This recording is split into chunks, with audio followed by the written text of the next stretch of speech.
welcome back to the Peacock Homestead. I was going to show you today how to make soap. So I have a few things that you need to gather. This is going to be your infused oil if you would like to use that. This one is particularly a dandelion infused oil with lavender essential oil. And the way you're going to do that is you're going to put your herbs in halfway, and then you're going to top it off with olive oil. And I use just regular olive oil. And you're going to shake that once a day for 2 weeks straight and let it sit for 6 weeks. And then you are going to strain it out and use it to make soap or healing salve. And I put lavender essential oil in it. And the herbs we're using today is calendula and elderflower. And we're going to need some fat. And I'm going to use coconut oil for this recipe. And we're going to use caustic soda, which is lye. And we're going to need the essential oil. I'm using a lavender essential oil for this, and I use the brand Now. And you're going to need a scale because we're going to be measuring this out in ounces. And you're going to need a stick blender and some molds. I have these wooden boxes with the silicone mold that come out. And there's a few other things, but I will show you that when we cut the soap. So right now we are going to be measuring out a few things. So we are going to be measuring out some water and oil. I'm going to be using 20 ounces of coconut oil and 20 ounces of my infused oil here, right there. And then I didn't have enough oil, so I added a little bit of extra plain olive oil, which was fine. But I wanted to make sure I have half a solid fat and half a liquid fat. So that's why I'm doing 20 ounces of infused oil and 20 ounces of coconut oil. I just use plain organic coconut oil. And this is my olive oil I have.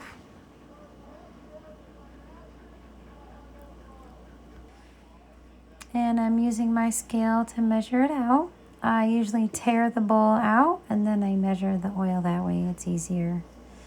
So you don't have to do any math really. And then I'm going to be measuring out the water. It looks like I just already have it weighed. So for water, I am using 17 ounces of water.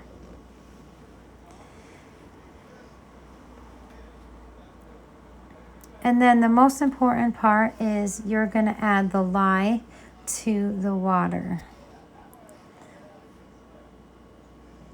And that is very important to remember. And I should be wearing goggles and a mask and having a spray bottle of vinegar next to me. But I was in a rush and I was being irresponsible. So please don't be like me.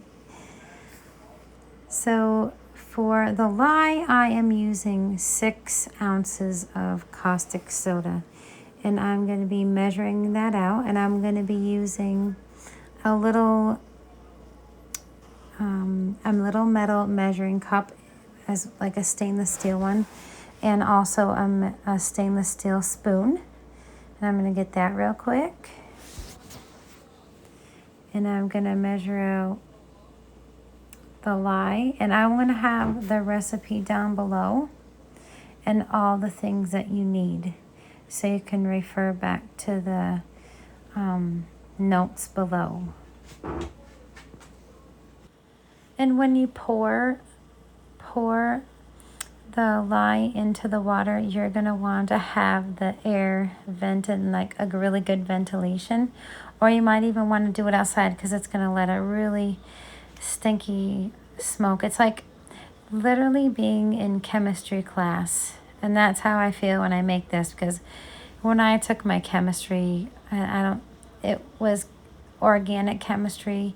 We actually made soap, and it was definitely not as good as the soap that I make. It was just a plain regular lye soap, and we use coconut oil as well, but we didn't use any essential oil or anything. So it was a plain soap, but at least we got to experience that in class. We got to do a lot of things that were dangerous, but we had our protective equipment. We had gloves, and we had goggles, and then we had eye wash stations, but we just want to make sure that we're using protective gear.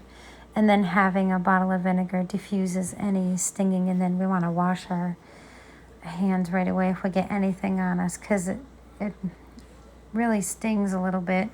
But that's why I should have been wearing gloves, my bad. But I'm going to go ahead and pour the lye in there and give it a good mix until all the little pebbles dissolve. And that's where it's letting off its smoke, and that bowl is getting super duper hot. So we definitely want to be careful and have nobody underneath us, no pets or babies or anything.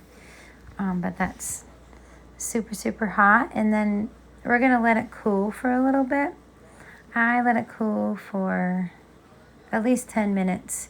You can use a thermometer, and I didn't have to heat the oil up. So my coconut oil and my infused oil were room temperature. So I let that caustic soda and I let the caustic soda and water cool a little bit before I added it to the oil. And right here I put it in the sink, and I'm going to pour the caustic soda mixed with the water into the two oils that I have. And this is where I'm going to grab my immersion blender, and I am going to mix that up.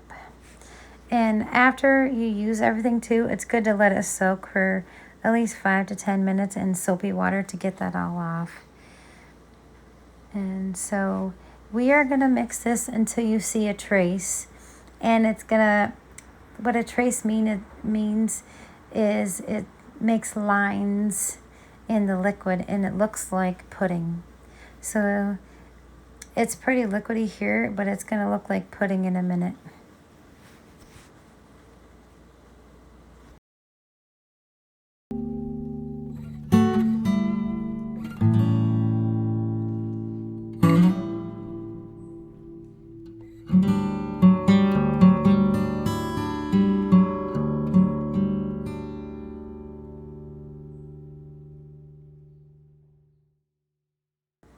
And right here, it's starting to get a trace. So you can see there's lines in it, and it's starting to get thick like pudding.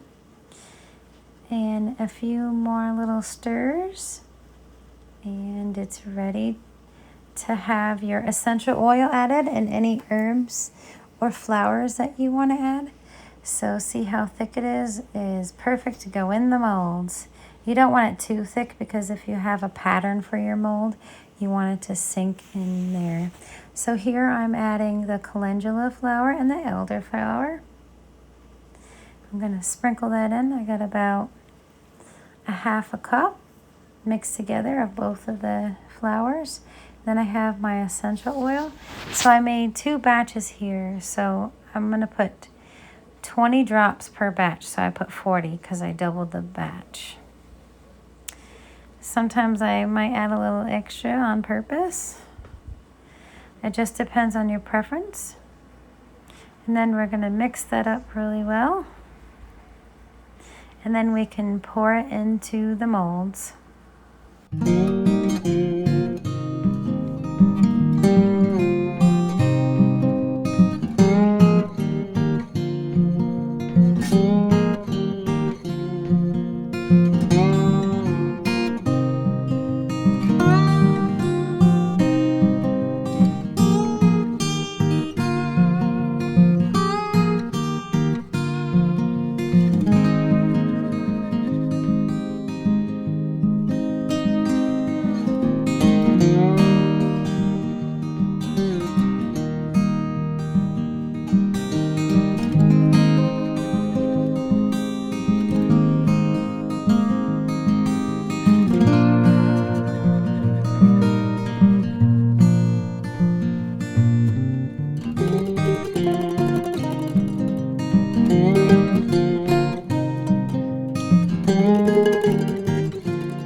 And I have this really neat cutting, it's like a little wooden box, and you can cut little bars of soap with it. It has little slits. It's kind of like a bread slicer, but it's a soap slicer. And then I have this little, it looks like a bench scraper, but it has ridges on it. I got it off Amazon, and you can get kits like that right off Amazon. So I'm going to cut my little bars up, and I got 20 little bars of soap. And that'll last, 6 bars of soap last us a month, so that'll last us a little while. And that's pretty awesome that we can do things like that and make our own soap and all of our toiletries we need, like deodorant and tooth powder, and those will be a different video. And then I make my own laundry soap. I just want to leave less of a carbon footprint, and I want to have more natural things on my body and just be natural and have less carcinogenic things that are touching my body. So you're going to want to let these sit for 4 weeks, and they'll be safe to use. And then you'll have beautiful bars of soap, medicinal bars of soap, and they're so good for your skin. And they make your skin soft. And I've given away a lot for presents and holidays, and just for people to have samples to try. And a lot of people have told me that the dandelion lavender soap was their favorite, and they're allergic to everything else, and this soap really helped their skin. And I was like, oh, that is so awesome. So that's what makes me want to help people and teach them how to rely on themselves to do things like this. It is amazing, and I love hearing things like, oh, it definitely helped my skin, and it makes me feel good. But yep, you're going to want to let those sit for 4 to 6 weeks in a nice dry spot. And then you'll have beautiful bars of soap. And I hope this inspires you to make a batch of soap for yourself as well. And again, I'll have the recipe down below and all the tools that you'll need. And I hope you have a wonderful week and many blessings. And I'll see you in the next video.